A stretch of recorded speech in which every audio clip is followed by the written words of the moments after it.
Once again, my name's Tim Trivet. I'm Director of Safety here at AAT, and you probably already met me. We're glad to have you here in orientation. Showing you some videos during class of a couple of your peers, and as I said on one video already, and I'll say on the last one, these guys can talk to you and give you information that will get more across in 2 minutes than I can in 2 hours. I'm still probably going to take 2 hours to tell you, but regardless, they'll help me out, and it's too logistically hard to get them here in person, so that's why we're taking the time to do a video. These guys are Sal and Deb.mp4. I'm going to be fixing to move into a new truck, which will be 139D. The cool thing about these guys, not that I like them or anything, but the cool thing about them is these guys were in the very first orientation class that we ever did. We did a lot of faking that week. As far as knowing what we were doing and reacting to issues. I think Sal was the only one in the class that really understood and saw through the fake. But it turned out well, and we have learned a whole lot since their orientation class to where we are today. And hopefully they can explain some things to you that will help you out. But they were in the first orientation class, and believe it or not, I'm fixing to tell them something they have no idea about. But every year we give out driver awards. And keep this to yourself tonight at the Christmas party and act surprised when they announce it. But Sal and Debbie were the team that had the most average miles per week this year with AAT at 5,197 miles average per week. That is flipping incredible. That takes into consideration all their home time, breakdown, everything.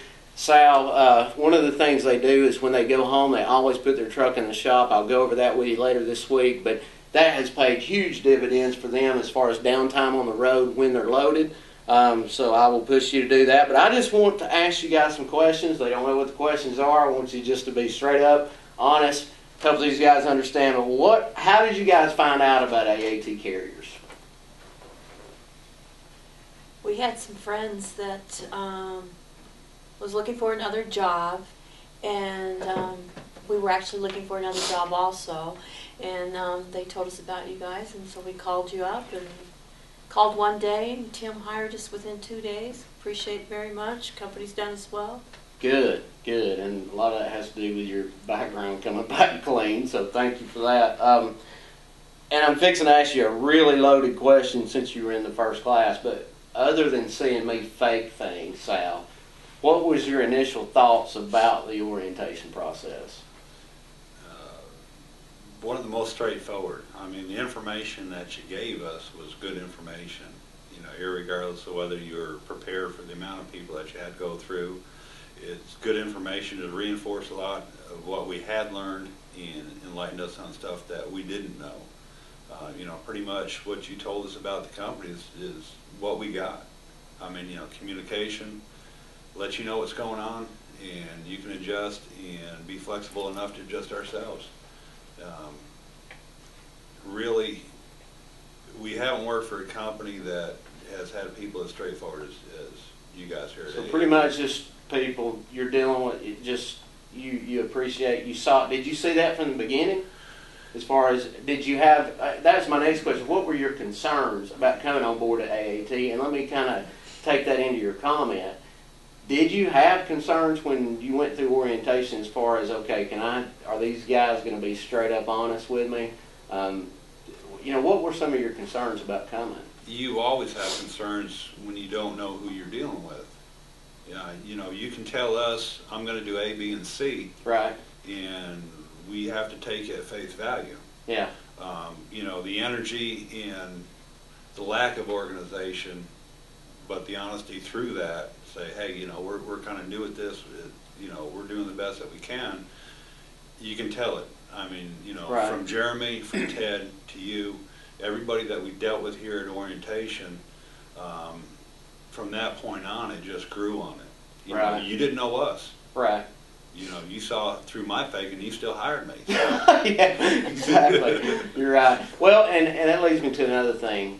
Your orientation was kind of different because we had to seat you on brand new equipment. Mm-hmm. We had to have Qualcomms installed. If I remember correctly, we actually went to Knoxville one day to have that done. Right. But it was still a quick process, okay? And my question is, even though it was quick, and most classes are loaded out Wednesday afternoon or Thursday morning at the latest, when you left, did you feel comfortable that you had got all the information you needed as far as the company, or even taking it further, that you had the availability to get what you didn't have maybe, even though the orientation process was just quick? The second part of your question answers your question. You left us with the ability to know that if we had a question, there was a place to go to get the answer. So you never leave anywhere with all the information that you need. Right. Even if you're there 2 weeks. If you think you do, there's always something. It's a new company. It's new policies. It's new procedures. So when you leave there, the most important thing is to have the access to get the answers that you're not quite sure of. Right. And when we did call up with a question, you, Jeremy, whoever we talked to, we was able to get an answer. If not, I'll get right back with you. Guess what? We got a phone call back. We weren't left hanging. So, right. That's the most important thing for us. You can ask a question, and if you don't have the answer, well, I'll get back with you. And 3, 4, 5 hours later, you still have your question. You don't know what to do. Your turnaround time for answers here. You make decisions and you stand behind them. And you stand. Not always right, but we're gonna make them. You know what? You got to move. Right. Exactly. Well, have the concerns that you had when you were here to start, have those been resolved? Oh yeah. Pretty cut and dry then, I guess.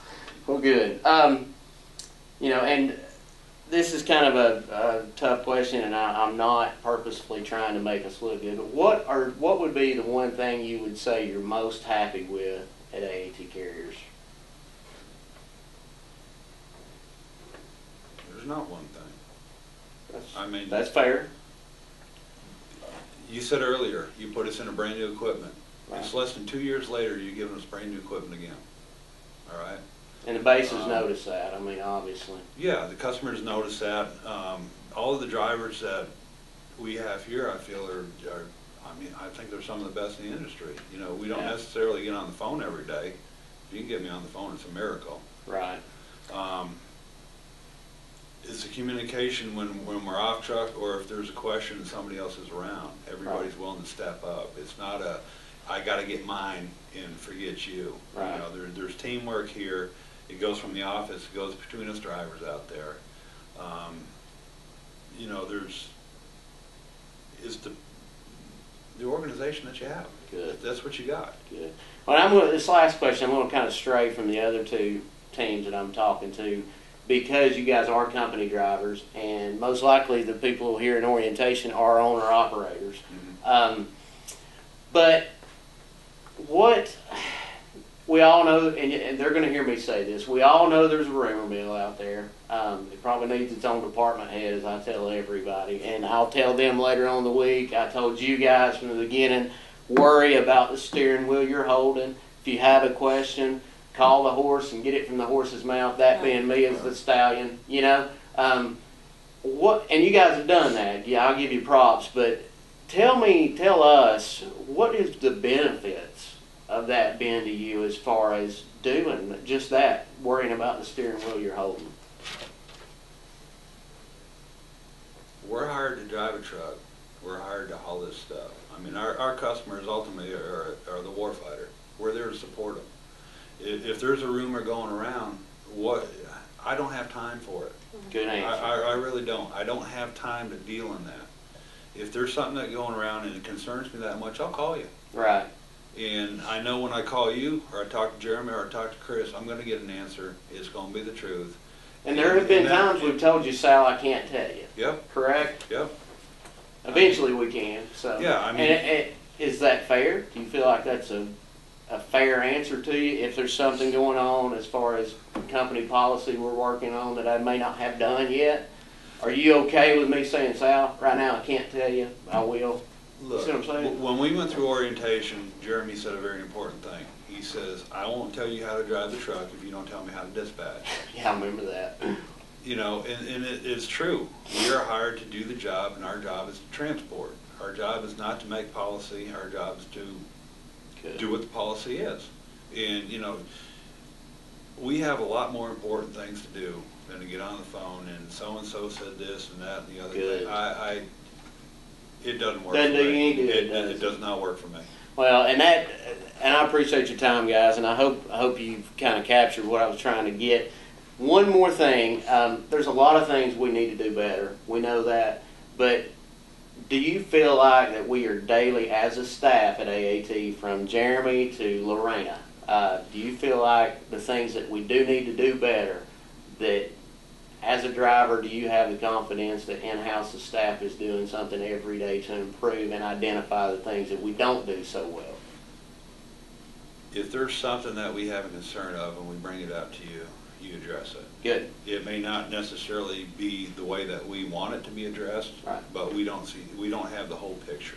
Right. You know, you pay us to sit there and look out a window. Best job in the world. Yeah. Got a great view every day. You married this guy. I was lucky enough yeah, one night. I'm telling you. Well, and thank you for your answers. And I'll tell you a real quick funny story about these two before we let them go. But they came into orientation. I'll never forget it as long as I live. Looked Jeremy straight in the eye and said, "Jeremy Shavers, you cannot run us out of hours." And when they said it, I stepped back and said, "Oh, Lord, here we go. What's going to happen?" Well, Jeremy, being Jeremy, took that as a threat, and what was it, Sal? 3 weeks? And Sal was crying uncle on us. So it doesn't happen much. Really? But I don't seem to recall that. Yeah, I told okay. him he couldn't make us beg for mercy. He could run us out of hours. Okay. Anyways, thanks for your time, guys. I hope you guys have got something. If there are company drivers in the fleet, even owner-operators, probably you've already talked to these guys because they've been more than happy to talk to prospective employees for me before they actually get to Chattanooga. So they're there for you. You'll have a phone list with their number. Feel free to call them, and we appreciate your time. We're proud to have you guys with us. Have fun, y'all.